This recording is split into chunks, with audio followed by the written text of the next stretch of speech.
The salvage beacon pulsed weakly through the void, a dying heartbeat in the darkness between stars. Maya Reyes guided her small freighter toward the source, her calloused hand steady on the controls. She had answered dozens of salvage calls in her 5 years as an independent mechanic. But this one felt different. The coordinates pointed to a sector marked as empty space on every star chart she owned.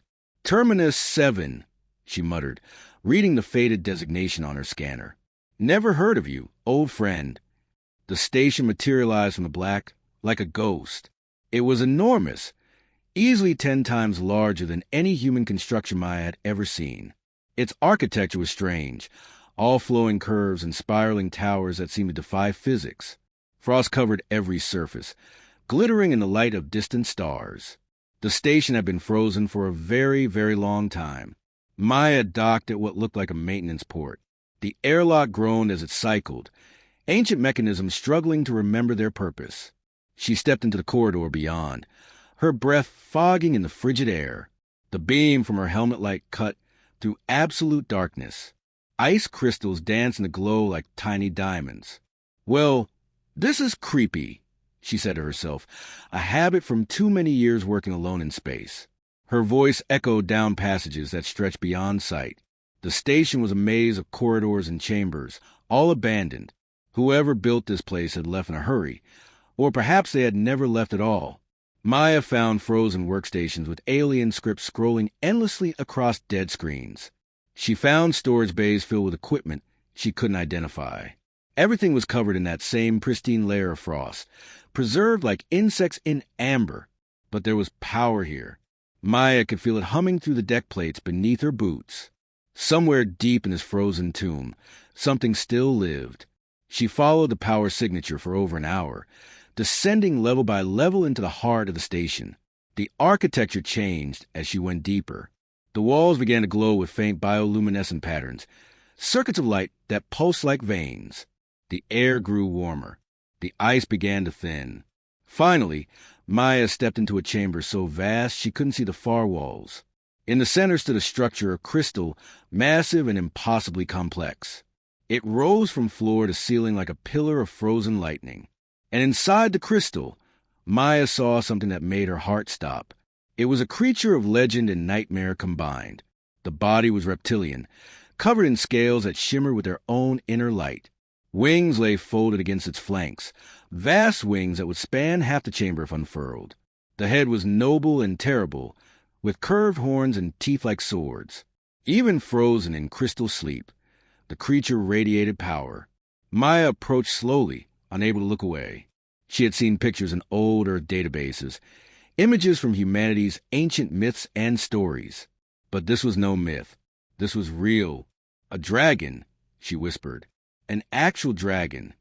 Her engineer's mind took over, pushing past wonder. She circled the crystal prison, examining it from every angle. This wasn't a cage. It was a stasis pod, incredibly advanced, keeping the creature suspended between life and death. And it was failing. Cracks spider-webbed across the crystal surface. Whatever power source maintained this prison was running out after centuries of operation. Maya found a control panel at the base of the crystal.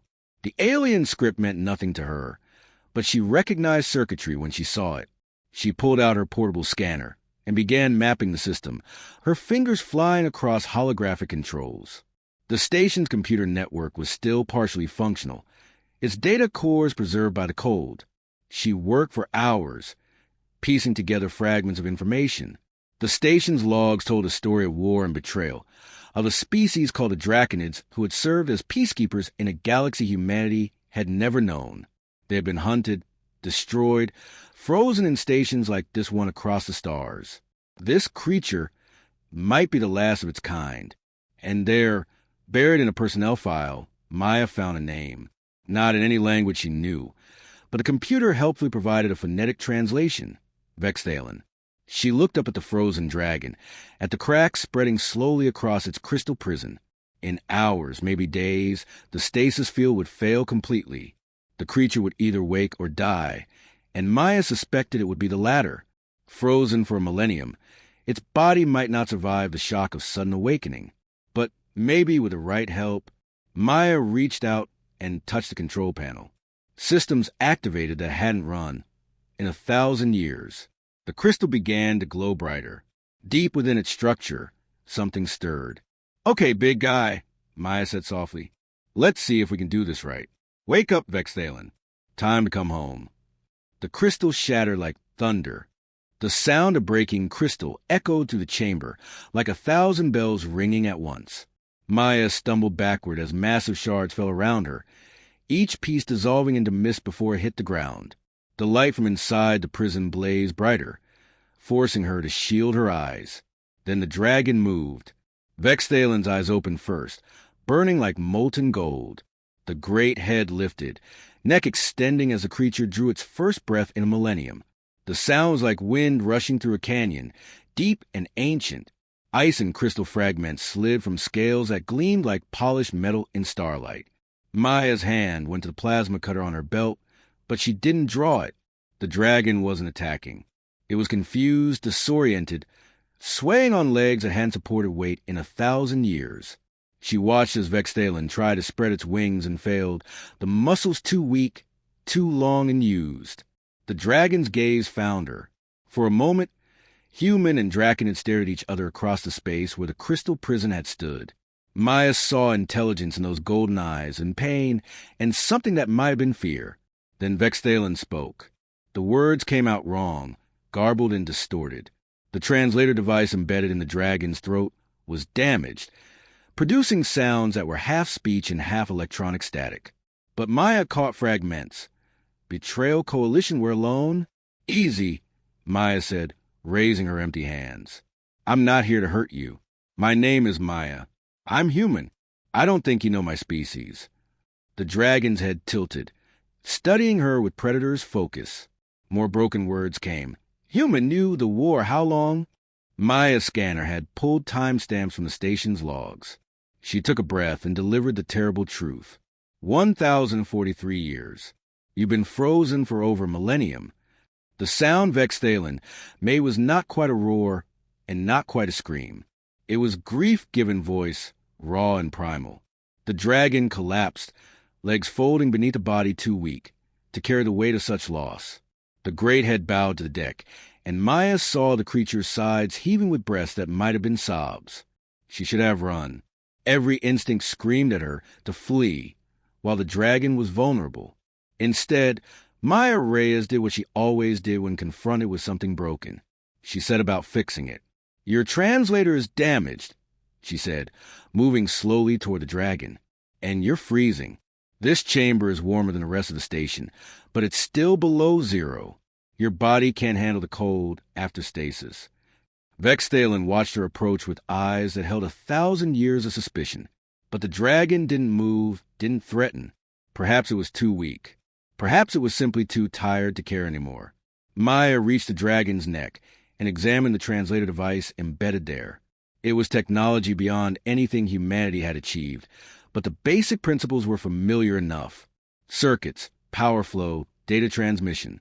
She pulled out her tools and began working, her hands steady despite the creature that could kill her with a single bite. "I'm going to try to restore station power," she said as she worked. Talk and fill the silence. "Get the environmental systems running. Warmth, atmosphere, maybe even food synthesis if the system still works. I don't know what you eat, but we'll figure something out." The translator clicked and hummed as she repaired connections. Suddenly, Vexthalen's voice came through clearly. "Why do you help me?" Maya paused in her work. "Because you need help. That's reason enough. Your species does not know mine. You owe me nothing. The galaxy destroyed my people. Why would you not do the same?" "Because I'm not them," Maya said simply. She finished the last connection and stepped back. "Try it now." Vexthalen spoke again, and this time the words were clear and perfect. "I am Vexthalen, last guardian of the Draconid fleet. I was frozen by my own people to preserve what we were before the Coalition erased us from existence.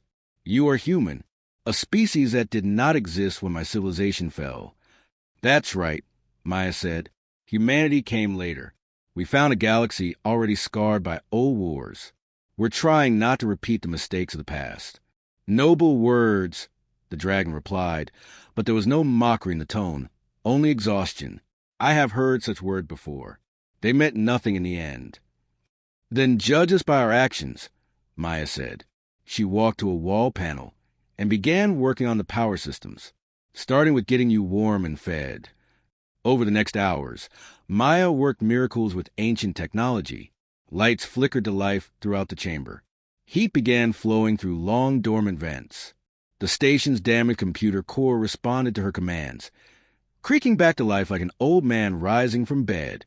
Vexthalen watched her work with growing curiosity. You have skill with machines. Your species builds tools, then? We build everything, Maya said, grinning despite the situation.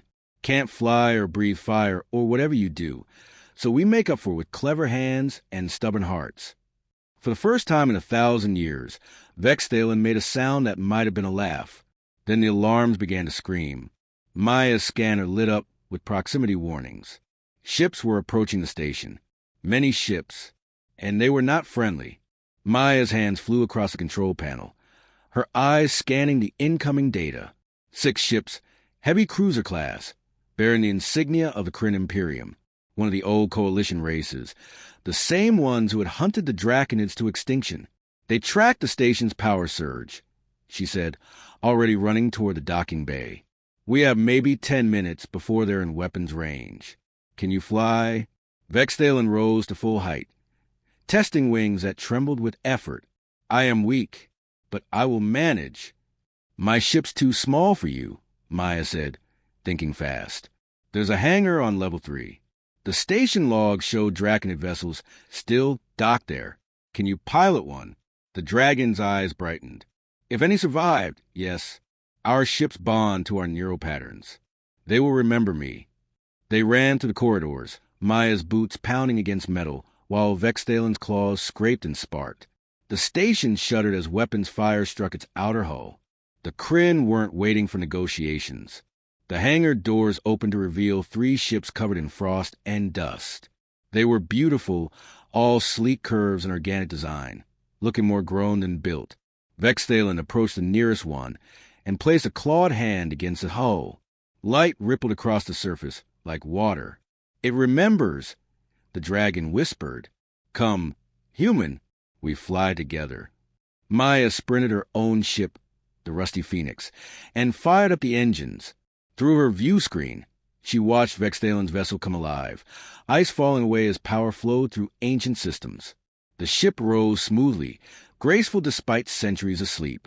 They launched just as the Kryn cruisers opened fire. The station exploded behind them. 1,000 years of history vaporized in seconds. Maya threw the Phoenix into a wild spiral, dodging plasma bolts that lit up space like deadly fireworks. They're targeting you specifically, Maya shouted intercom. They really don't want you alive. The Kryn were architects of the genocide, Vexthalen replied, the dragon's voice calm despite the chaos. They will not allow the pass to return. A bolt struck the Phoenix's rear shields, and Maya's cockpit filled with alarms. She cursed and rerouted power from life support to engines, pushing the old freighter beyond safe limits. The ship groaned in protest but responded, surging forward. Then reality itself seemed to bend. Vexthalen's ship blurred, leaving afterimages in space. When it solidified, it was behind the Kryn formation. Weapons that looked like living crystal extended from a hull and fired. The energy that emerged wasn't any weapon Maya recognized. It struck a Kryn cruiser and the ship simply came apart, its atoms losing cohesion, scattering like sand in wind. What was that? Maya breathed. Quantum disruption, Vexthalen said. Our weapons unmake the bonds that hold matter together. This is why they feared us. The remaining Kryn ships scattered, trying to regroup. Maya used confusion to plot a jump to hyperspace, her fingers dancing across controls. I'm sending you coordinates. Human colony, 2 days travel. They'll help us. Your people would shelter a dragon? They do not know what I am.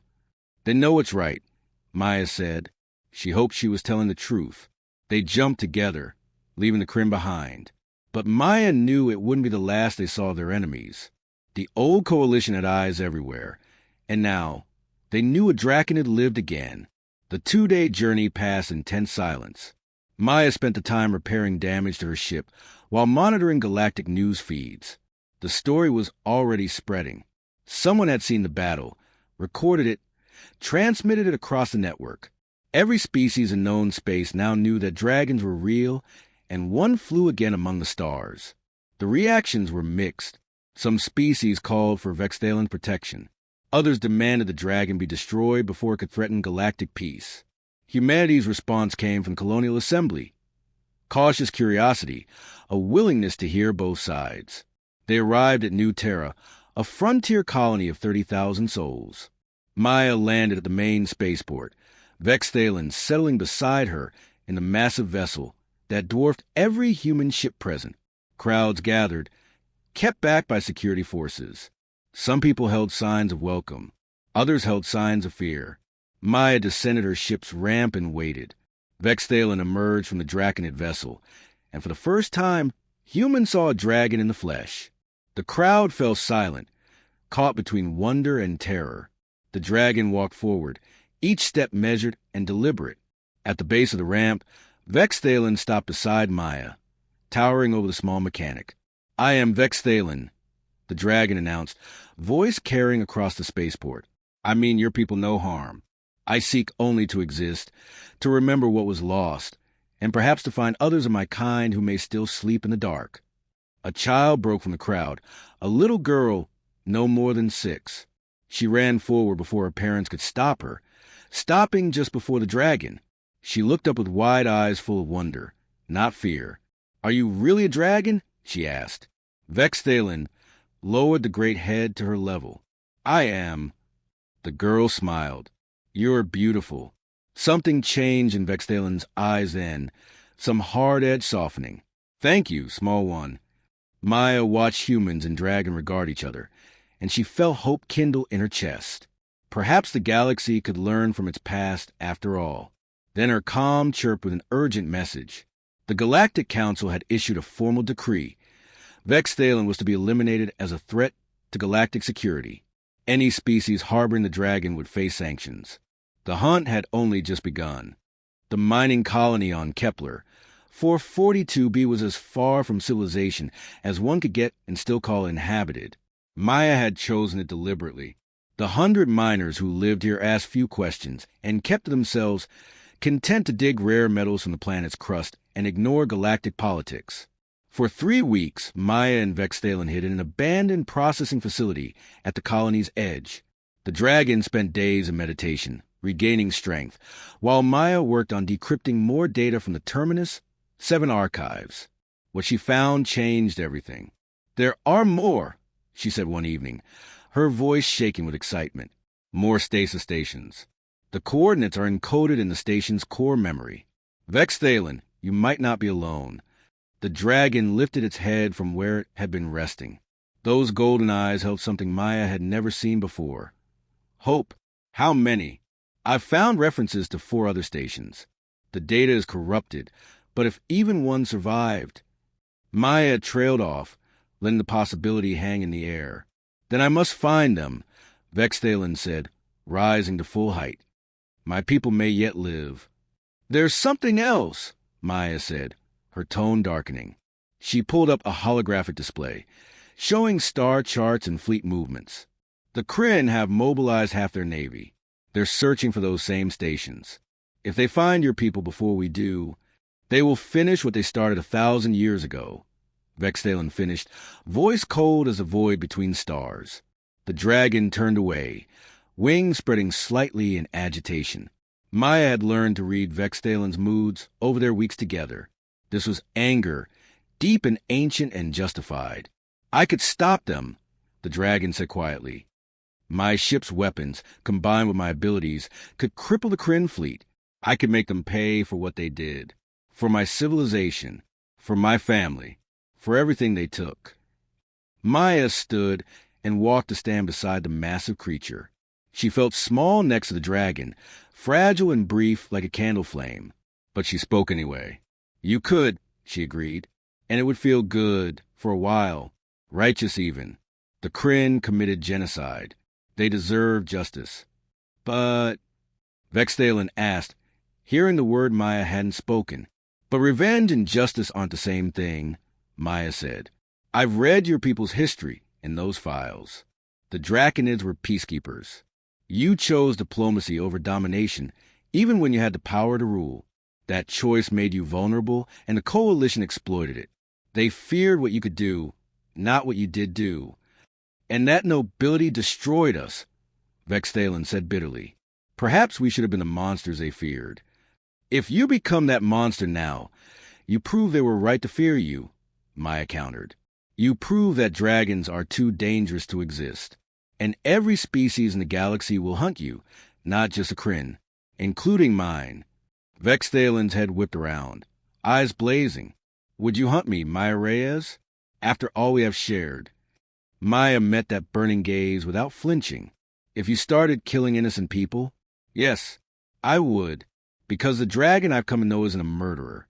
The dragon I woke up wouldn't slaughter civilians to punish their government. The anger faded from Vexthalen's eyes, replaced by something sadder and more complex. The dragon sat, wings folding, and was quiet for a long time. When the dragon spoke again, the voice was barely above a whisper. My mate's name was Cryvent. We had 3 hatchlings. I watched them freeze themselves into stasis, trusting that we would all wake together in a better age. I do not know if their station survived. I do not know if I will ever see them again. The Kryn took that from me. They took everything. Maya felt tears on her cheeks. She reached out and placed her small hand on the dragon's scale foreleg. Then don't give them the satisfaction of taking who you are too. Find your family. Find the other survivors. Show the galaxy that dragons choose peace not because you're weak, but because you're strong enough to break the cycle. And if the Kryn attack us again, then we defend ourselves, Maya said firmly. Defense isn't the same as revenge. There's a difference between protecting what you love and destroying what you hate. Vexthalen was silent for several minutes, processing. Finally, the dragon nodded slowly. You are wise for one so young and small. I'm a mechanic, Maya said with a slight smile. I fix broken things. Sometimes that includes broken people, or dragons. A chime from Maya's calm interrupted them. She checked the message and her face went pale. The Galactic Council is broadcasting. You need to see this. The holographic display shifted to show a Kryn admiral, his scaled face twisted with contempt. The Draconid designated Vexthalen is a threat to galactic security. We possess evidence that the dragons were developing reality-altering weapons before their containment. We acted in self-defense then. We will act in self-defense now. The feed shifted to show images, clearly manipulated but convincing to those who wanted to believe. Draconid ships destroying planets. Dragons burning cities. Propaganda and lies, but effective ones. They're rewriting history, Maya said, disgusted. They wrote it the first time, Vexthalen replied. The victors always do. The dragon stood, decision made. We go to find my people, not for revenge, but for survival. If dragons are to have a future, we must prove we deserve one. And we will do it your way, Maya Reyes. We will choose peace. Even if they don't choose it back? Especially then, Vexthalen said. That is what separates dragons from monsters. The expedition fleet assembled at the edge of human space was unlike anything the galaxy had seen in centuries. 20 ships from 7 different species, all volunteering to help search for the lost Draconid stasis stations. Humanity provided most of the vessels, but the Turellian Commonwealth, the Moth Collective, and even a few independent Kryn dissidents had joined. Maya stood on the bridge of the lead ship, the Phoenix Risen, named in honor of her old freighter. Vexthalen floated beside her in the Draconid vessel, their ships linked by communication systems Maya had spent weeks perfecting. First coordinates locked in, Maya announced. The station should be in the Veil Nebula if the data was accurate. It will be there, Vexthalen said. I can feel it. My people built things to last. The fleet jumped together, tearing through space toward the unknown. The Galactic Council had condemned the expedition, calling it reckless and dangerous. The Kryn had sent warships to intercept them. But Maya had learned something important over the past months. When you do the right thing loudly enough, people notice. And some of them help.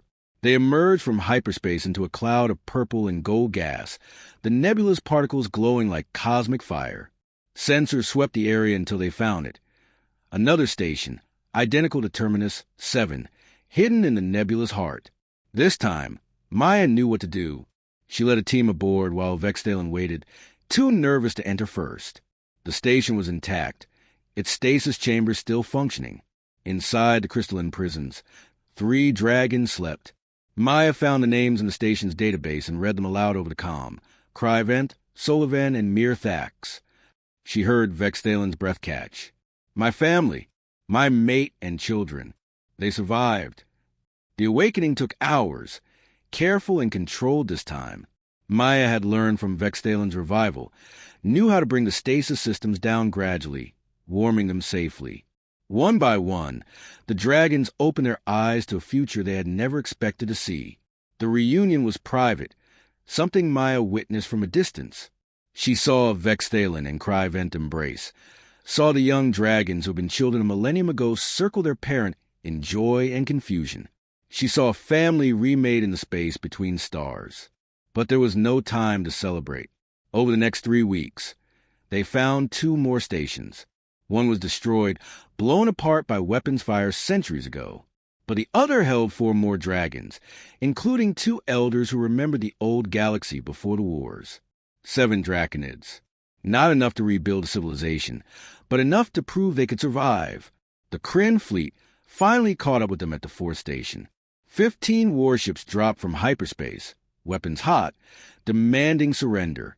The Admiral's face filled every view screen in the expedition fleet. You have violated Galactic Council decree, the Admiral declared. The Draconids will be terminated. Any ship that resists will be destroyed.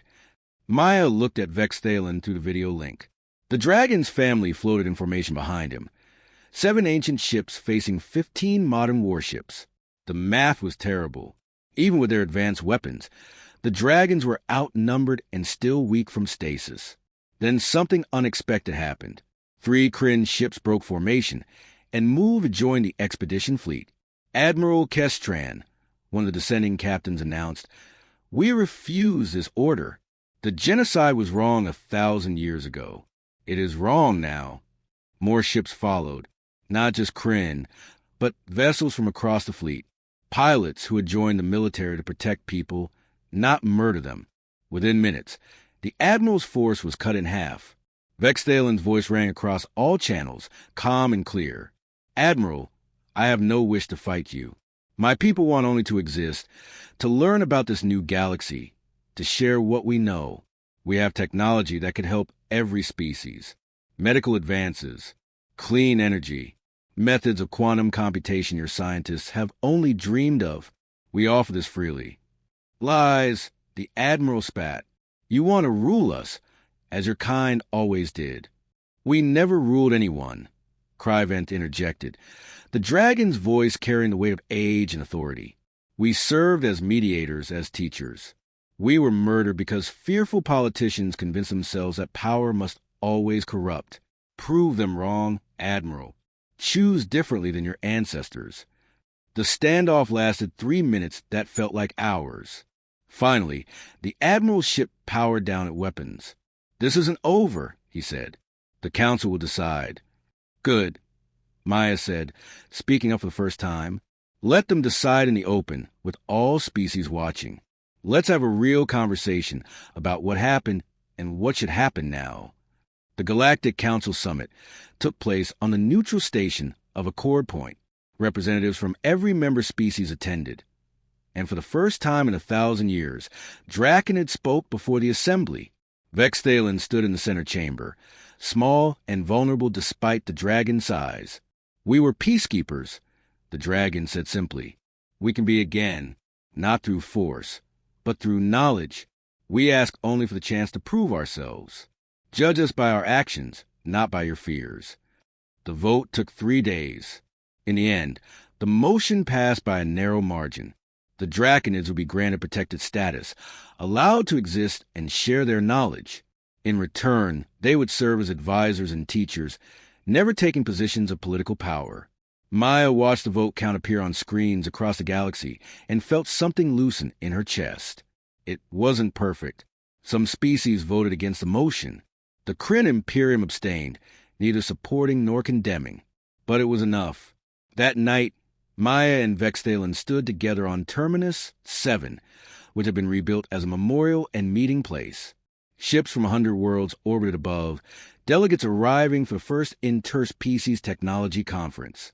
"You call my name when all the galaxy had forgotten it," Vexthalen said quietly. "You woke me not just from stasis, but from despair. How do I thank you for that?" Maya smiled, looking up at her impossible friend. "Help us build something better. A galaxy where species work together instead of destroying each other, where names are remembered and honored, not erased." "Then that is what we shall do," the dragon replied. Together, above them, the stars burned bright, and the future stretched wide and full of possibility.